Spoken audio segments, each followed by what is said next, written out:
il y a des personnes, normalement avec une seule, l'attachement ça se découvre. Mais il y a des choses qu'on ne découvre pas tôt.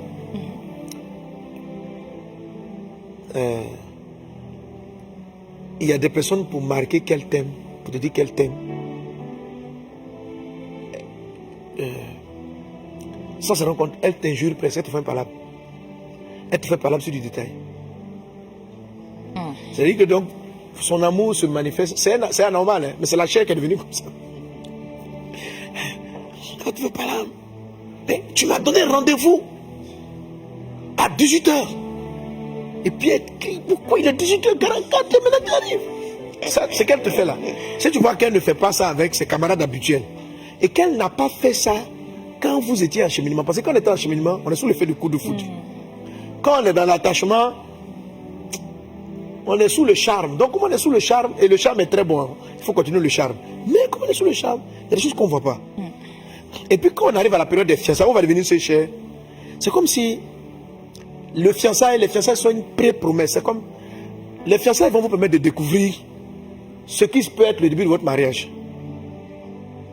Parce que quand quelqu'un aspire au mariage, une fois qu'il a obtenu le mariage, il y a un autre visage qui apparaît.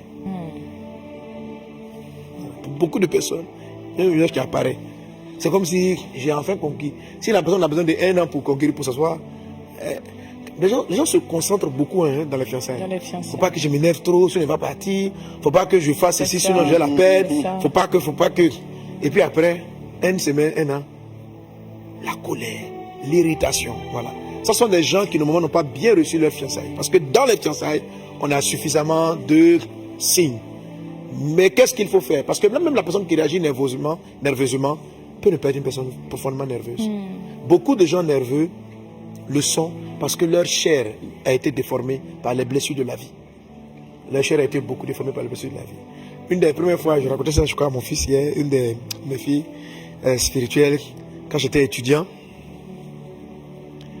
On avait tellement abusé d'elle que lorsque tu commençais à lui montrer de l'intérêt, maintenant c'est fréquent, hein, elle t'agressait, te faisait des palabres. Parce qu'il faut que tu t'éloignes d'elle. Mais ça veut dire qu'elle t'aime en fait. Tu vois? Mais comme elle n'a pas envie que tu la déçoives, il faut qu'elle te blesse. Là, quand tu vas la laisser, tu vas ressembler à tout ce que les gens lui ont toujours fait et c'est normal. Pourquoi s'attacher pendant que tu peux la laisser? Parce que dans sa vie, elle n'a connu qu'abandon, trahison. Donc, et pendant que j'étais fâché, je dis, mais cette fille, vraiment, elle parle mal. Est-ce que je suis obligé de l'encadrer? Ça, vraiment, ça. Elle est venue, je dis, je vais l'aider spirituellement, mais elle est là. Je dis, fais comme ça, elle me fait des. C'est quoi? Quelle est cette affaire? Ou bien, à un moment, je me suis dit, mais elle a des sentiments pour moi. Quand même, c'est une petite fille, et puis elle pense quoi? Et puis l'esprit m'a dit, il ne faut pas juger sur l'apparence. Prie-moi, dis-moi, demande-moi qui elle est. C'est même pas une affaire de fiançailles, mais juste savoir qui elle est. Amen. Et là, quand je prie, Dieu ouvre mes yeux sur son enfance. Et en fait, on ne l'a jamais aimé.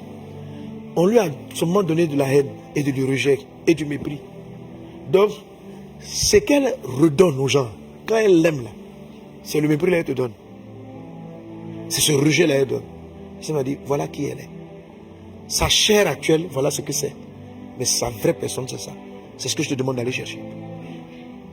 Est-ce que je te demande d'aller chercher? La fille qu'elle a, c'est un ange. Amen. Un ange. Elle a un bon cœur. C'est une bonne personne. C'est exactement la personne, dans le cas du mariage, exactement la personne qu'il te faut. Mais la chair, c'est-à-dire que l'apparence de la personne peut être souvent opposée à ce que tu vois. Quelquefois, l'apparence de la personne est agréable à ce que tu veux, mais ce n'est pas la réalité. Parce qu'elle cache derrière une très forte colère, une très forte haine. Il faut prendre le temps, quand vous allez aller plus loin, de demander à Dieu, montre-moi qui il est, montre-moi qui elle est. Alléluia. Amen. Alléluia. Amen. Et la dernière fois, parlant du charme, je suis en train de parler du charme, je parlais un peu des bébés là. Je dis, Le langage. le langage, voilà, une femme, quand on a des enfants, on se débrouille pour essayer d'interpréter, on est patient, et on essaie d'interpréter le vrai sens de leurs cris, de leurs larmes qui nous embêtent, qui nous embrouillent. Mais quand elle va faire ouais, ouais, la maman regarde jusqu'à. Elle dit qu'elle fait ouais, ouais, c'est qu'il a faim. Quand elle fait ouais, ouais, Elle dit, il est sale. Elle fait, c'est qu'il veut jouer. Bon, bref, l'enfant, il n'a pas beaucoup d'expressions, mais on finit par trouver à l'intérieur le discernement qu'on a envie, qu'on souhaite avoir. Voilà. Amen. Quelqu'un donne un bon amen. Amen.